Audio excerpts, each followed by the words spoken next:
그리스도에 관한 질문 1. 슈리 메허바바가 재림에 관한 그리스도의 말씀을 설명할 것인가?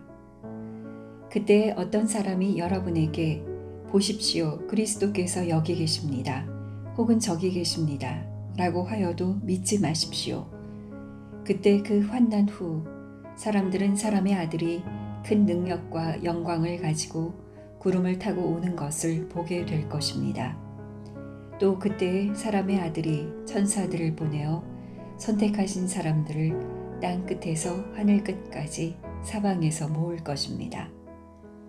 선택한 사람들의 모임은 그의 재림 때에 그의 가까운 제자들과 추종자들이 환생하여 마지막으로 모이는 것을 말합니다. 재림을 악마의 투옥과 천년의 평화 또는 최후의 심판날로 문자 그대로의 해석과 연관짓는 것은 잘못된 것입니다. 모든 위대한 신비주의자들은 구름이라는 단어를 의식 상태나 영적 차원에 대한 상징적 표현으로 이해했습니다. 그리스도께서 무한한 차원으로 내려올 때, 즉 7번째 차원에서 강림하실 때, 그분은 무한한 선함, 지혜, 능력, 사랑과 또한 6번째 차원의 능력, 징표, 경험을 그와 함께 지상으로 가져오십니다. 위대한 수피 성인의 말을 빌리자면 하늘과 구름과 세계를 보라. 첫째는 신, 그 다음은 차원, 마지막은 지상이다. 그러나 세 가지 모두 연결되어 있다. 우리는 마가복음 9장 2절과 7절에서 읽었습니다. 그곳을 보면 예수님의 변용은 산에 오르실 때 일어났습니다.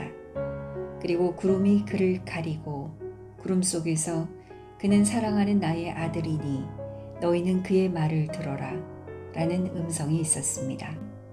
레오 형제는 알베르니아 산의 성 프란시스의 비전에 관해 이야기합니다. 그는 하늘에서 내려오는 불꽃의 횃불을 보았습니다. 횃불은 매우 아름답고 빛으로 내려와 성 베드로의 머리 위에 놓여 있었고 불꽃 속에서 목소리가 들려왔습니다. 성 프란시스는 레오 형제에게 이렇게 설명합니다. 그러고 나서 나는 묵상의 빛 속에서 하나님의 무한한 선과 지혜, 능력의 10년을 봅니다. 그리고 내가 본 그 불꽃 속에는 하나님이 계셨고 그분께서 모세에게 말씀하셨던 것처럼 나에게도 그런 식으로 말씀하셨습니다. 시나이 산에서 짙은 구름과 불 가운데 하나님께서 나타나셨습니다. 따라서 우리는 구름, 즉 구름들의 집이 신비주의자들 사이에서 6가지 차원에 대한 상징적인 표현임을 알 수 있습니다. 2. 거짓 메시아들이 많이 있었고 지금도 많이 있습니다. 우리가 어떻게 진정한 메시아를 알아볼 수 있을까요? 숭고한 것들과 신성한 사랑에 대한 느낌과 영감은 진정한 메시아에 의해 그분과 접촉하는 모든 사람에게 전달됩니다. 거짓 메시아는 이것을 할 수 없습니다. 진정한 메시아는 그의 신성을 통해 점차 세상을 그분에게로 끌어들이고 사람들은 그분이 실제임을 알게 되고 느끼게 됩니다.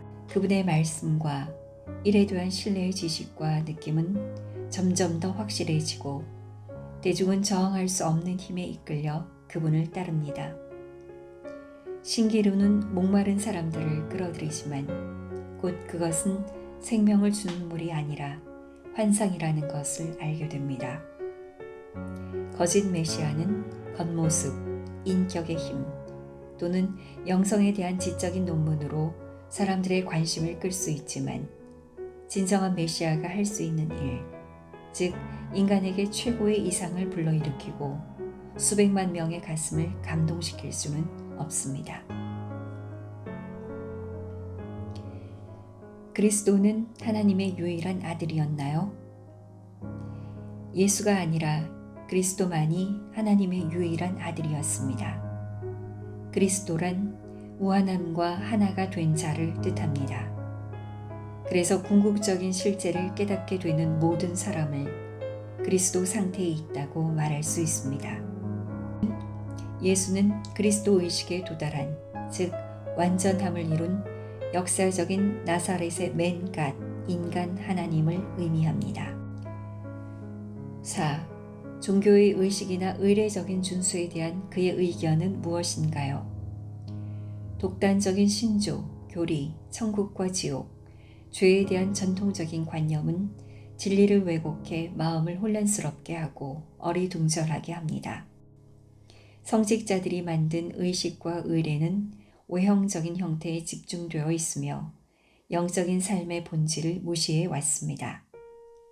사랑, 순종, 겸허, 그리고 성실이라는 기본적인 덕목은 우화적인 조각상으로 표현되며 영원한 생명으로 가는 길은 호화롭고 웅장한 사원들로 잊혀집니다. 인간은 삶을 추구하고 돌이 주어집니다. 현재 인도는 계급주의의 편견, 수많은 사이비와 격식, 의식들로 가득 차 있으며 이는 그들의 종교적 가르침의 정신을 무시하고 부정하는 것입니다. 그리고 이것은 수천 년 전으로 거슬러 올라가는 놀라운 영적 전통을 가진 나라에서 그러합니다. 5. 그리스도 의식을 얻는 올바른 방법은 무엇인가요? 다시 말해, 우리는 어떻게 우리의 에고를 극복하거나 벗어날 수 있을까요? 신성실현과 상해의식에 대해 너무 많이 말해지고 기록되었기 때문에 사람들은 그 성취에 대한 올바른 방법과 즉각적인 가능성에 대해 혼란스러워합니다. 탐구하는 마음은 그러한 신비롭고 신지학적인 문헌을 힘겹게 거친 후에 그렇게 혼란스럽고 짜맞추기식 사이비 철학적인 용어들을 배우는 데에만 성공합니다. 의식의 가장 높은 형태는 모든 것에 내재되어 있습니다. 하나님의 아들은 모든 사람에게 있습니다. 그러나 그는 드러나야 합니다. 에고를 극복하고 신성 또는 그리스도 의식에 도달하는 가장 쉽고 최선의 방법은 우리의 사랑을 정화하고 깊게 하여 우리가 사랑하는 사람들의 인연을 지속해서 넓히고 우리가 처한 어떤 상황에서도 인류에게 사심 없는 봉사를 하는 것입니다. 모든 윤리적 종교적 관행은 궁극적으로 이런 결과로 이어집니다. 만약 우리가 다른 사람을 위해 더 많이 살고 자신을 위해 덜 산다면 우리의 동물적인 욕망은 점차 승화됩니다. 서서히 에고에 대한 우리의 어설픈 감각은 변형됩니다. 에고는 경로의 마지막 단계까지 계속됩니다. 하나님 또는 그리스도 의식 상태인 경로의 7번째 단계에 도달해야만 에고가 유한에서 무한으로 완전히 변환되어 신성한 나로 7번째 경지에서 다시 나타날 수 있습니다. 이것이 예수께서 나와 나의 아버지는 하나이다 라고 말씀하셨을 때 언급하신 그리스도 의식의 상태이며 이는 무한과 유한 안에서 동시에 사는 것을 의미합니다. 이것이 의시함 없는 지망자의 올바른 길입니다. 가장 짧고 쉬운 길은 구도자의 길이며 그 길은 행운을 가지고 완전한 스승에게 제자로 받아들여지는 것입니다. 어떤 위험은 스승의 사랑과 예견으로 피할 수 있습니다. 완전한 스승의 도움 없이 독립적인 지망자가 6경지에서 7경지로 넘어가는 것은 절대 불가능합니다.